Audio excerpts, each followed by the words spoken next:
अवधूत चिंतन श्री गुरुदेव दत्त। आज आपण या निरूपणामध्ये पाहणार आहोत की प्रत्येक राशीचा एक इष्टदेव असतो, पण आपल्या जीवनामध्ये मात्र होतं काय बरं? कधी कधी आपण अशा देवतेशी एकरूप होऊन जातो ना, कधी कधी आपल्याला ती पूर्णत्वास नेत नाही। पण जर आपल्या राशीनुसार आपला इष्टदेव आपण ओळखला तर त्यांची भक्तीसुद्धा योग्यरीत्या केली जाते आणि त्या भक्तीमध्ये मनसुद्धा लागतं। म्हणजे ज्योतिषशास्त्रानुसार असं सांगितलेलं आहे ना, प्रत्येक राशीचा एक इष्टदेव असतो आणि त्यांचा तुमच्या जीवनावर खूप प्रभाव पडत असतो। जर आपण आपल्या राशीनुसार आपल्या इष्टदेवाला प्रसन्न केलं तर व्यवसायामध्ये आर्थिक समस्या दूर होतात। तर चला तर आता मग आपण पाहूया की आपल्या राशीनुसार आपले इष्टदेव कोण आहेत बरं, आणि त्यांना प्रसन्न कसं करावं, त्यांना प्रसन्न करण्यासाठी कोणते मंत्र म्हणावे। बघा, म्हणून आज आपण आहोत ना, आज आपण या प्रत्येक राशीमधील जे चमत्कार आहेत ना ते आपण पाहणार आहोत। नक्की कोणत्या राशीवाल्यानं कोणत्या भगवंताची भक्ती करावी याचे सर्व उत्तरं तुम्हाला मिळणार आहेत। म्हणजे पहिली राशी म्हणजे मेष रास। ही मेष राशीचा ग्रह मंगळ आहे आणि या ग्रहाचा प्रमुख देवता आहे हनुमानजी महाराज। बघा, आजही या कलियुगामध्ये पाहिलं जातं ना की हनुमंतराय अजूनही त्यांचा पूर्ण अवतार संपलेला नाही। या जगामध्ये या ब्रह्मांडामध्ये अशी दोनच देवता आहेत की एक हनुमंतराय आणि दुसरं म्हणजे दत्तगुरु। या दोन देवतांचा अजून अवतार संपलेला नाही।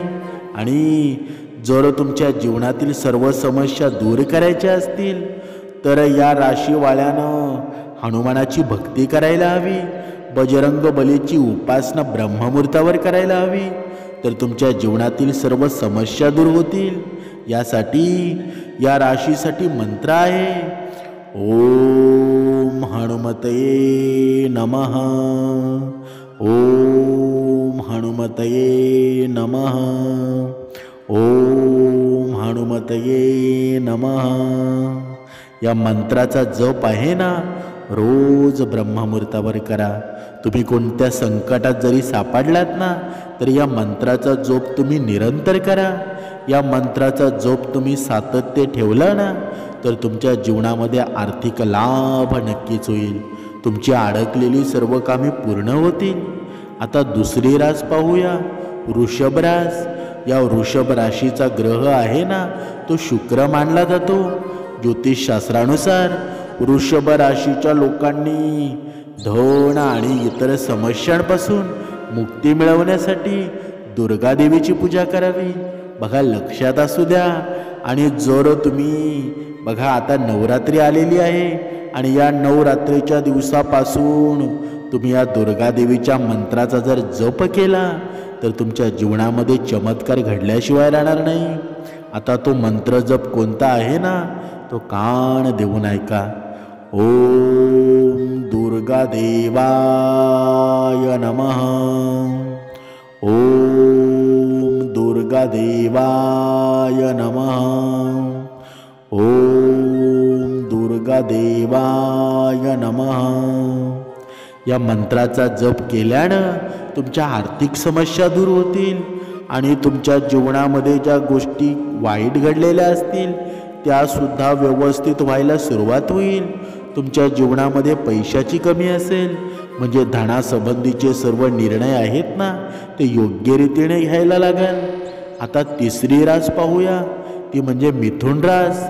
मिथुन राशीचा ग्रह बुध आहे आणि या ग्रहाचा प्रमुख देवता म्हणजे श्री गणेशा। या राशीच्या व्यक्तीला गणेशाची पूजा केल्यानं प्रसिद्धीही मिळते। म्हणून गणेशजींची पूजा आहे ना तुम्ही ब्रह्ममुहूर्तावर उठून करायला सुरुवात करा। आता गणेशजीचा मंत्र आहे तो लक्ष देऊन ऐका। ओम गणपतये नमः, ओम नमः. ओम गणपतये नमः. या मंत्राचा जप केल्यानं मिथुन राशींच्या लोकांच्या जीवनामध्ये नोकरी आणि व्यवसायातील समस्या दूर होतील आणि तुमच्या जीवनामध्ये तुम्ही पाहिलेली स्वप्न आहेत ना ती परिपूर्ण सत्यामध्ये उतरतील. तुमच्या मुलाला नोकरी लागेल, तुमच्या मुलीला सर्व काही प्रॉब्लेम असतील ना त्या सर्व प्रॉब्लेममधून तिची सुटका होईल. म्हणून या मंत्राचा जप आहेत ना तुम्ही सातत्याने करायला हवा. चौथी रास पाहूया, ती म्हणजे कर्क रास. हा कर्क राशीचा ग्रह आहे चंद्र आहे आणि भगवान शिव चंद्राचा स्वामी आहे ना. त्यामुळे या राशीच्या व्यक्तीला धनाची इच्छा असेल तर त्याने महादेवाची पूजा करावी. त्यासाठी त्यांनी ओम नमः शिवाय या मंत्राचा जप करावा. बघा आता श्रावण महिना झालेला आहे आणि श्रावण महिना झाल्यापासून या शिवाचं पूर्ण वास्तव्य या पृथ्वी तलावरच आहे ना. म्हणून जर तुमच्या जीवनामध्ये भरपूर साडेसाती असेल, तुमच्या जीवनामध्ये भरपूर अधोगती निर्माण झाली असेल, तुम्ही वाईट मार्गावर असाल, तुमच्या घरामध्ये पैसा टिकत नसेल, तर या राशीवाल्यांनी आहे ना ओम नमः शिवाय, ओम नमः शिवाय, ओम नमः शिवाय या मंत्राचा जप आहे ना तो निरंतर आयुष्यामध्ये चालू ठेवा. आता पाचवी रास आहे ती म्हणजे सिंह रास. या सिंह राशीचा शासक आहे तो म्हणजे सूर्यदेव. बघा या राशीच्या लोकांनी आहे ना सूर्यदेवाला रोज अर्घ्य द्यावं, यामुळे त्यांना ऊर्जा मिळेल. सिंह राशीच्या लोकांनी एक मंत्र म्हणायचा आहे, ओम सूर्याय नमः, ओम सूर्याय नमः, ओम सूर्याय नमः. या मंत्राचा जर तुम्ही निरंतर जप केला ना तर तुमच्या जीवनामध्ये असलेली साडेसाती आहे ती पूर्णता निघून जाणार आहे. आता पुढची रास आहे कन्या रास. मिथुनाप्रमाणेच कन्या राशीचा शासक ग्रह देखील बुध आहे आणि या ग्रहाची प्रमुख देवता आहे ना ती श्री गणेश आहे. त्यामुळं कन्या राशीच्या लोकांनी पैशाशी संबंधित समस्यांसाठी देखील श्री गणेशाची पूजा करावी. त्यामुळं कन्या राशीच्या लोकांनी सकाळ संध्याकाळ आहे ना श्री गणेशाचा ओम गणपतये नमः, ओम गणपतये नमः, ओम गणपतये नमः या मंत्राचा जप आहे ना तो वेळच्या वेळी करावा. तुम्ही जो काही काम हाती घ्याल ना तेव्हा हा मंत्र म्हणा. श्री गणेशाची कृपा तुमच्या जीवनावर होईल आणि तुमच्या जीवनामध्ये असलेला आर्थिक संकट असेल, दुःखाचं सावट असेल, सर्व संकटापासून तुम्हाला मुक्ती मिळेल. आता पुढची रास आहे तुळ रास. या तुळ राशीचा शासक आहे तो शासक ग्रह म्हणजे शुक्र आहे आणि तुळ राशीच्या लोकांसाठी देवी लक्ष्मीची पूजा करणं अतिशय फायदेशीर मानली गेलेली आहे. तुळ राशीच्या लोकांनी धनाचे देवता लक्ष्मीला प्रसन्न केले ना तर त्यांच्या पैशाच्या समस्या दूर होतील. यासाठी त्यांनी ओम महालक्ष्मीय नमः, ओम महालक्ष्मीय नमः, ओम महालक्ष्मीय नमः या मंत्राचा जप निरंतर करावा. यामुळं त्यांच्या घरात पैसा टिकून राहील आणि कोणत्या ना कोणत्या मार्गाने त्यांच्या जीवनामध्ये पैशाची बरसात होणार आहे. आता पुढची रास आहे वृश्चिक रास. या वृश्चिक राशीचा ग्रह मंगळ आहे ना आणि त्याची प्रमुख देवता आहे हनुमानजी. या वृश्चिक राशीच्या लोकांनी एक मंत्र म्हणायचा आहे, ओम हनुमते नमः, ओम हनुमते नमः, ओम हनुमते नमः या मंत्राचा जप केल्यास शारीरिक आणि आर्थिक त्रासापासून नक्कीच आराम मिळेल. आता 9वी रास आहे धनुरास. या धनुराशीचा ग्रह आहे ना तो बृहस्पती आहे. त्यांचा प्रमुख देवता भगवान श्री विष्णू आहेत. त्यामुळे या राशीच्या लोकांसाठी भगवान श्री विष्णूंची पूजा करणं शुभ आहे. आणि पूजा करताना ब्रह्ममुहूर्तावर हा मंत्र म्हणायचा आहे. ओम श्री विष्णुवे नमः. ओम श्री विष्णुवे नमः. ओम श्री विष्णुवे नमः. या मंत्राचा जप केला ना तर या राशीच्या व्यक्तीला व्यवसायात लाभ होईल. तुमच्या जीवनामध्ये आलेले सर्व संकट निघून जातील. आता 10वी रास आहे मकर रास. मकर राशीचा शासक ग्रह शनी आहे. आणि शनिदेव आणि हनुमानाची पूजा आहे ना या राशीच्या लोकांसाठी अतिशय शुभ मानली गेलेली आहे. आता जेव्हा तुम्ही ब्रह्ममुहूर्तावर उठाल ना तेव्हा हा मंत्र म्हणायचा आहे. ओम शनीश्वराय नमः.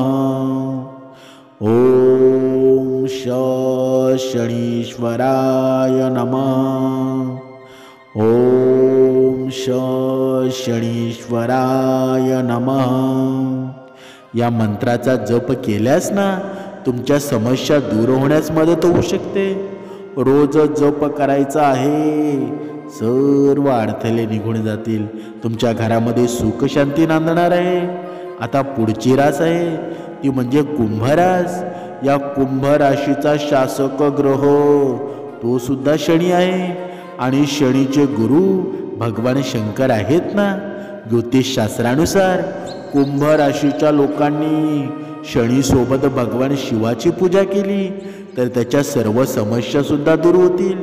कुंभ राशीच्या लोकांनी सकाळ संध्याकाळ 108 वेळा आहे ना भगवान शिवांच्या ओम महामृत्युंजयाय नमः या मंत्राचा जप केल्यास त्यांच्या जीवनातील सर्व समस्या दूर होतील. सर्व प्रकारचे दुःख हरण होतील आणि सुखाचा प्रभाव आहे ना तुमच्या जीवनामध्ये निर्माण होईल. आता 12वी रास पाहूया. ती म्हणजे मीन रास. या मीन राशीचा बृहस्पती आहे. आणि त्यांची प्रमुख देवता आहे भगवान श्री विष्णू. यामुळं या राशीच्या लोकांसाठी धनप्राप्तीसाठी नारायणाचं ध्यान करणं फायदेशीर आहे. यासाठी ओम नारायणाय नमः. ओम नारायणाय नमः.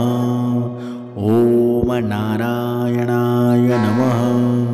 आणि पुढचा एक मंत्र आहे तो म्हणजे ओम गुरुवे नमः. या मंत्राचा जरी जप केला ना तरी मीन राशीच्या लोकांसाठी अतिशय शुभ राहील. म्हणजे आता आपण सर्व 12 राशींचे इष्टदेव पाहिले. पण या 12 राशींचे इष्टदेव आहेत ना बघा. काही माणसं अशी असतात ना की बघा त्यांच्या राशीचे इष्टदेव वेगळे असतात आणि ते वेगळे देवतांची पूजा करतात तरीसुद्धा त्यांच्या जीवनामध्ये आनंद असतो ना. तसंच आपलं सुद्धा आहे. आता बघा मला तर दत्तगुरु महाराज आवडतात पण माझ्या राशीमध्ये वेगळेच देवता आहेत. म्हणजे दत्तगुरु महाराज आहेत ना. तुम्हाला जर कोणत्या भगवंताची पूजा करावीशी वाटत नसेल तर सर्व इतिहासाचे आणि सर्व ब्रह्मांडाचे करता करविता दत्तगुरु महाराज आहेत. दत्तगुरु महाराजांची पूजा जर तुम्ही केली ना तर तुम्हाला सर्व देवी देवतांचा आशीर्वाद मिळतो. कारण ब्रह्मांडाचं सत्य आहे ना ते दत्तगुरु महाराज आहेत. म्हणूनच दत्तगुरु महाराजांना एक वेळा शरण जा. त्यांना सांगा की आजपर्यंत माझ्या जीवनामध्ये झालेल्या घटना आहेत ना त्या नकळत घडलेल्या आहेत आणि त्या क्षमा करून घ्या. बघा त्यांची कृपादृष्टी तुम्हाला लाभेल आणि तुमच्या जीवनामध्ये आहे ना सुंदर जीवन चालू होईल. समाधानाचं जीवन चालू होईल. त्यांची कृपा आशीर्वाद मिळतील आणि आपल्या जीवनामध्ये रंग आणि आनंद निर्माण होईल. अवधूत चिंतन श्री गुरुदेव दत्त.